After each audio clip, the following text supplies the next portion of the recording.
Hello, boys and girls, ladies and gents. This is DafubFilm&TV, and I have just watched episode 3 of season 2 of Loki. And without further ado, spoiler warning if I incidentally reveal spoilers, this is my immediate thought/review of the episode.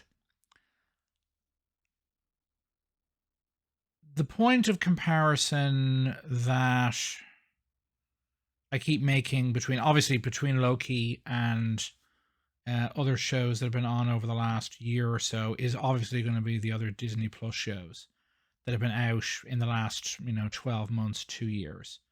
We've had Obi-Wan Kenobi, train wreck of a disaster in my opinion. We've had the Book of Boba Fett. We've had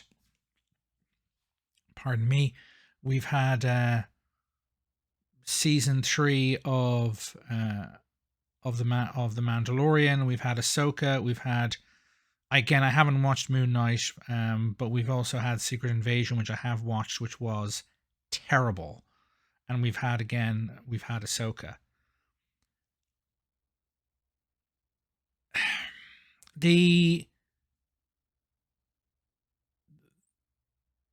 How should I put this? How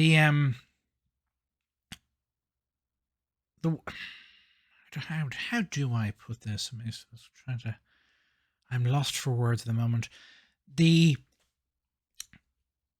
core problem I'm having with this show and trying to review it and trying to evaluate it as to whether it's a good show or a bad show or a great show is that there is as I've repeatedly said before, my own personal kind of lowered expectations because of the poor quality of what Disney Plus has been throwing our way in terms of live action from both MCU and Star Wars, Marvel and Star Wars, over the last year, 2 years at this point, combined with the kind of negative reaction both to the original season of Loki and this season of Loki as well. Because, and again, this is, for those who are discovering me for the first time, I've never been, like, I've got some graphic novels, although mostly of the Batman/DC variety. I have a few copies of DMZ. I have a number of kind of copies of The Walking Dead, not the actual comic books, but I don't know the terminology, but when they take a bunch of the comics that they release over a particular period of time, put them into a book and release them. I have those. For a good few of those for The Walking Dead and DMZ as an example. I have all of Y: The Last Man. But that's kind of, I have a few, I've got literally 2 copies of The Killing Joke, neither of which I have read. So I do have some familiarity with comics, mostly DC, but it wouldn't, or the kind of non-DC kind of more third party, as it were, stuff, as in Y: The Last Man and Walking Dead and DMZ. But I've never been a significant consumer of comics or graphic novels in general, and certainly never been a significant consumer of it from Marvel and comics in particular. And so when I see the kind of responses, again, both to season 1 and now to season 2 of Loki, I do inevitably question my own kind of thoughts/review, in this case, of the show. In other words, are they right and it's absolute crap dreck, or very mediocre, or terrible or whatnot, because they know the comics and they like the Loki character from the comics, both the male Loki and the female Loki, who both originate from the Marvel comics, and I am wrong because I'm just some unwashed person who doesn't, again, admittedly, doesn't know anything about the comics, and therefore doesn't know how bad a how badly they're abusing a beloved, well, two beloved characters.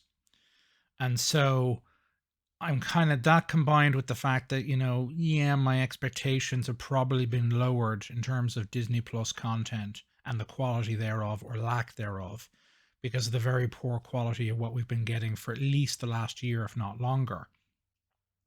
And so that does lead to me kind of second guessing my thoughts on this show.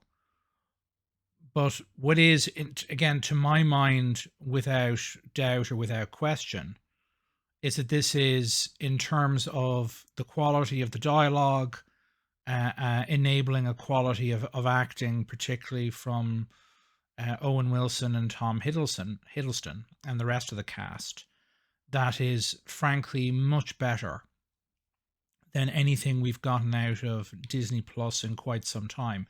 This is a much, much better written show in terms of dialogue, in terms of pace, what goes on, what story points you see, and what progress the story makes in each individual episode, than anything we've gotten out of Ahsoka.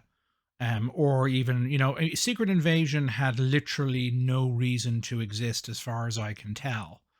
And, the again, the production quality there, the CGI, it wasn't a thriller, but couldn't be a proper or good enough thriller. It wasn't, because the creative restrictions of Disney Plus, yet didn't do the kind of explosion action spectacle you would expect from, MCU content. As an alternative, so it was neither one or the other. It didn't do either. It did either pretty badly, and many of the episodes were incredibly unsustainably, unjustifiably short for live action, television slash streaming show, the one that wasn't a sitcom. And it just, was $200 million, plus waste of money. This show, continues on an existing story from season 1, continues on those plot threads. Maybe it has an impact on the rest of the MCU, the movies, we don't know yet, yada, yada, yada. But in terms of just the quality of the writing, the quality of the dialogue, is so much better than what we've seen. It's so much better than Obi-Wan Kenobi. It's so much better than Book of Boba Fett, although that does have effectively 2 pretty damn good Mandalorian episodes in it, which do kind of, they're not at the end, at the complete end of the season, but they do kind of help it along somewhat in terms of the Book of Boba Fett's overall quality of the show, although it was still pretty damn poor in terms of the writing. They did a lot of damage to the Boba Fett character with it. But if you look, again, season 3 of The Mandalorian, the writing isn't there. The dialogue is frankly sparse and not very good. You have episodes after episode happening where, in terms of the actual core story, nothing happens. And that is, so far, in my view, not the case here. In other words, Loki season 3, to my mind, lacks the serious core problems that really undermined Ahsoka. Again, production values on Ahsoka were great. The CGI, the special effects were great. The sets were great. They used the volume in a sparing manner that, doesn't seem to have detracted from the show either at all or too much. But, and again, they appear to be using, if they are using the volume, which I imagine they are, and the sets that appear large are in fact relatively small, and they're using the volume to make them feel bigger in size and scope. But I haven't noticed any sequences yet where I'm dead set certain, yeah, this was definitely shot in a volume. So they are clearly making progress in that particular area.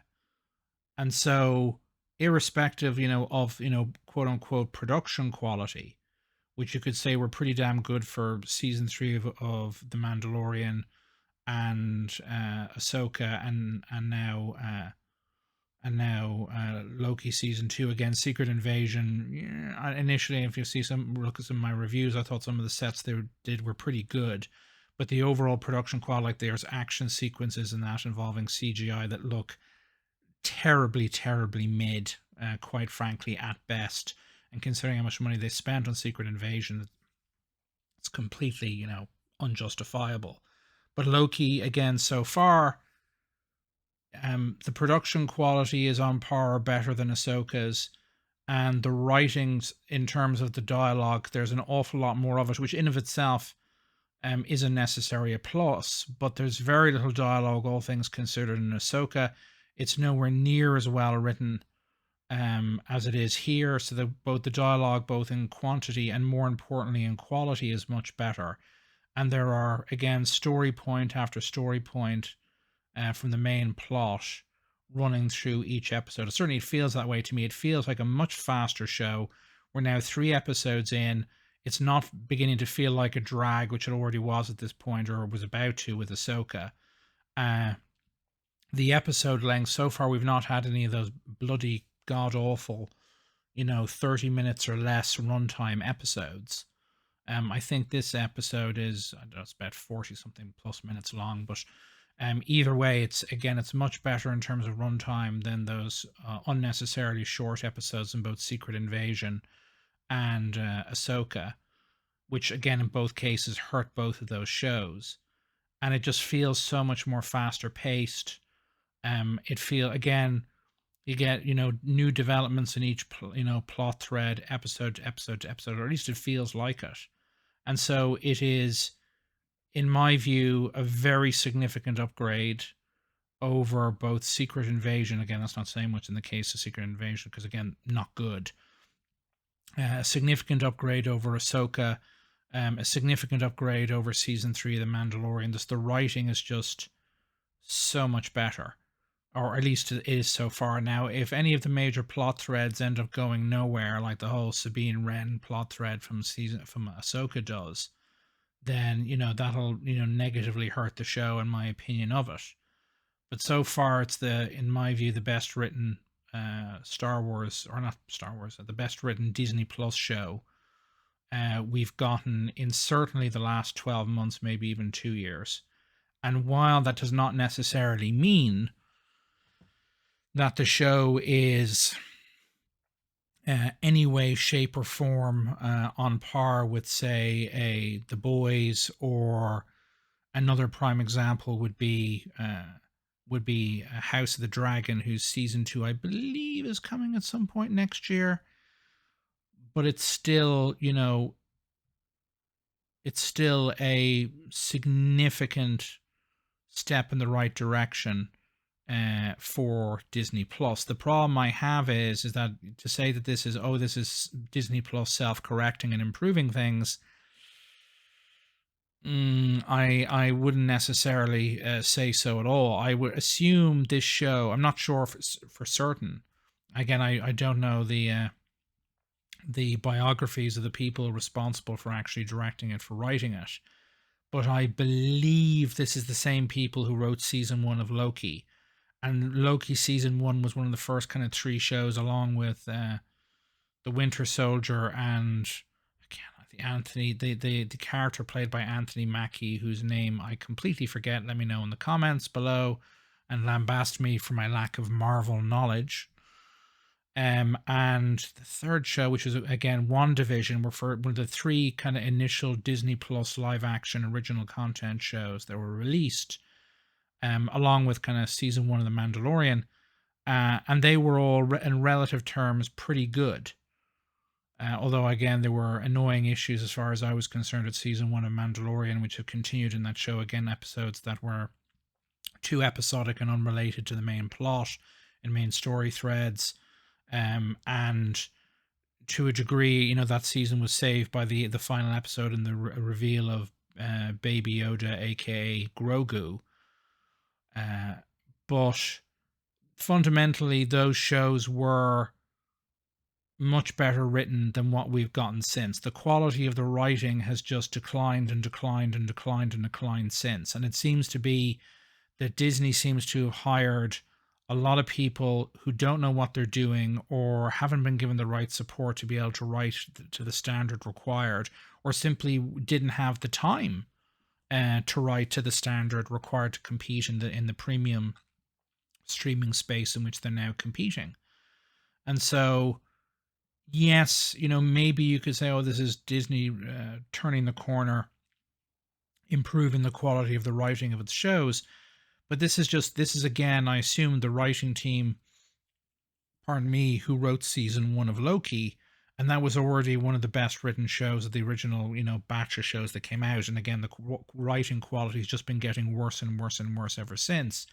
So while this may be a significant improvement, the next Disney Plus show, which I do not know which it is, and again, let me know in the comments below, may go back to the same mess that was Mandalorian Season 3, The Book of Boba Fett, Secret Invasion, which I think was, from what I know of the story in the comic books, was a massive wasted opportunity. That could have been a decade-long story run on the movies, not some 6-episode streaming show where many of the episodes are barely half an hour long. And maybe this is. I don't think this is the case of them turning the corner. I think it's quite possible the next couple of Disney Plus shows could again revert to the Ahsoka standard or worse of writing. And we'll have to wait and see. It should be noted that I think the first couple of episodes, maybe as many as 8 episodes of, for those who've been pay attention to their entertainment news, at least a number of episodes of, what is the name of that show again? Of Disney's version of, what is it, Demon or something? Again, I've forgotten it. I love the show. They cast the Charlie Cox to play him. Daredevil, that's it. I love that Netflix show. That Netflix show was great. It was that, and Jessica Jones was one of the reasons I was subscribed to Netflix for a good number of years.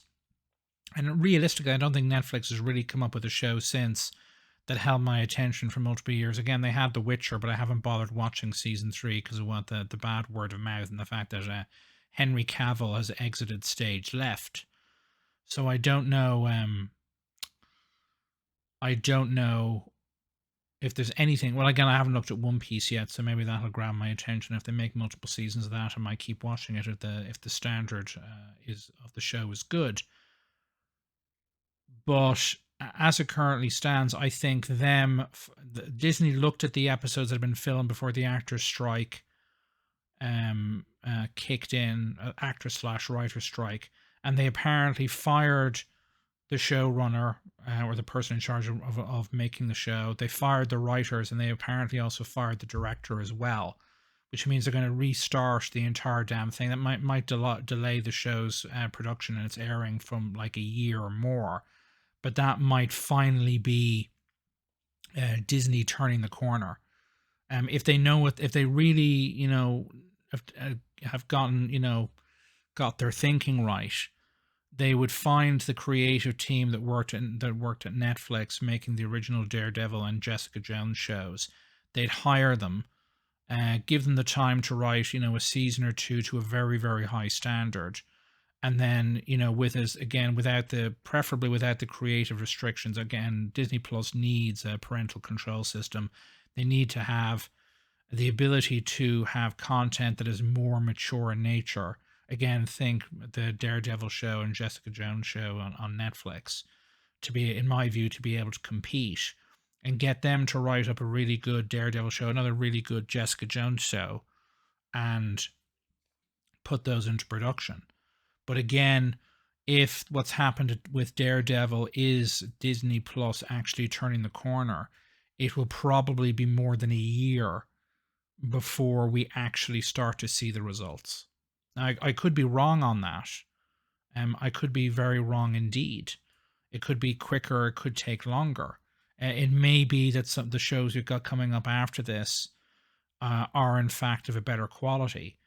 But again, I wouldn't be necessarily considering, again, how bad the quality control in terms of the writing and the storytelling has been. I wouldn't hold my breath. I think there's a good chance that this season of Loki is simply going to be an anomaly within over the next 12 months, where we're going to get more Disney shows that suffer from the same, core problem of, frankly, not very good to out and out bad writing, uh, bad storytelling, poorly structured storytelling, plot threads that go nowhere, that have no payoff.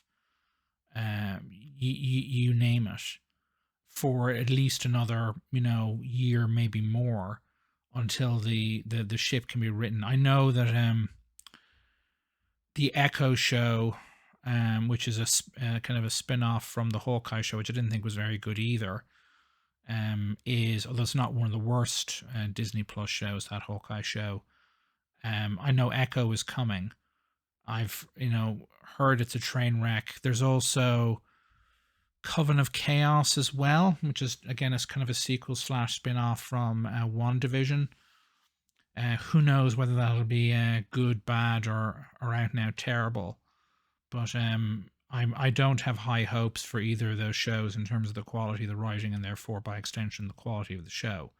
And I think the very clear lesson to be learned from Disney Plus's travails over the last 2 years is that it doesn't matter how much money you throw at the show. If you get bad value for money in terms of production quality, if the production quality is good but the writing is just not there, it doesn't matter how much money you throw at the show in terms of special effects and action sequences. If the writing isn't there, the writing isn't there. And Disney's, people said, oh, it's Disney, its background in film means that they don't really know how to make TV shows successfully.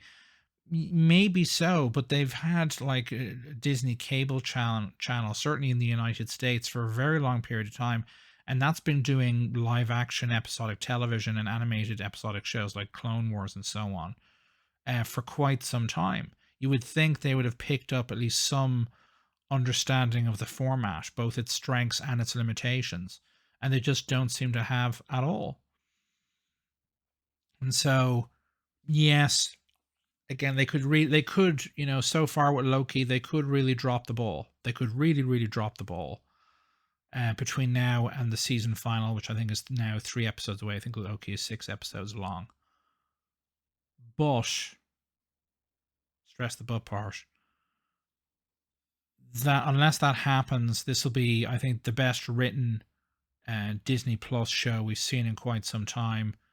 That might be, that could be an omen of good things to come in the not too distant future. But again, considering what is publicly known about what's been going on behind the scenes of both Lucasfilm and at Marvel Studios and at Disney in general, where they've been releasing flop after flop at the cinema chains now for at least, well, pretty much all of this year, which has lost them a fortune. Even Pixar is off their game significantly. I don't think, even if they're righting the ship now, or even 5 or 6 months ago, it'll still be a year or more before we actually see a meaningful improvement in the quality of what's coming out of Disney Plus.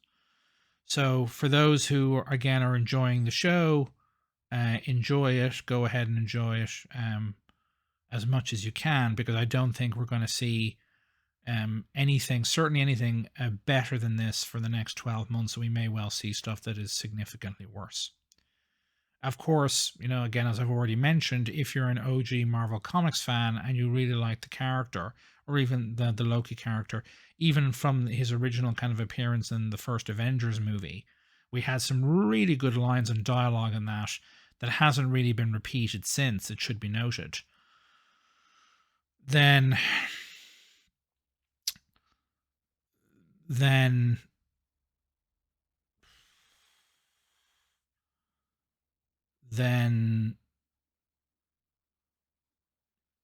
again, if you love those characters from the comic book, both male Loki and she Loki, or male Loki and she Loki, then I don't think you're going to be anything other than, at best, irked by this show, and you may well actively hate it. But if you're some sort of unclean noob who never read any of the Loki comics or any of the comics that Loki is in, then I think this is a perfectly serviceable show. It's certainly better than what Disney has produced. Again, from my perspective, again, if you could say, if you've been watching, the Disney content that the Disney Plus has been throwing your way for the last 2 years, and it's maybe lowered your expectations / your standards, which it may well have done in my case, you will find this show, I think, perfectly serviceable / entertaining. It doesn't feel like it's dragging yet, or giving any indication that it will. It doesn't feel like it's going to become a chore to watch the remaining 3 episodes over the next 3 weeks. And quality wise, is a lot better than what we got out of Ahsoka, a lot better what we've got out of vastly better than what we got out of Secret Invasion, and the various MCU or MCU MCU / depending on your ideological perspective, shows that we've gotten from Disney, and Star Wars shows we've gotten from Disney in the last 2 years. But I don't think it's an indicator of better things to come over the next 12 months, because the changes behind the scenes are only happening realistically now, maybe over the last couple of months, and that'll take time to filter into the real world. I mean, it really will. Anyway, that's my blovating over and done with. Let me know your thoughts in the comments. Give any suggestions on how I could improve things, again, in the comments. And if for some strange reason you're not subscribed to the channel, please subscribe. Again, comment in the comments, click the like button. The algorithm gods like, what's the word with it? They like interaction by the audience with the creator. So like the like button, or click the like button, comment in the comments below. And if, for some strange reason, you're not subscribed to the channel already, please subscribe, ring the bell for instant notifications of new content from yours truly. And I shall see you in my next video. This is DafubFilm&TV signing off. Toodaloo.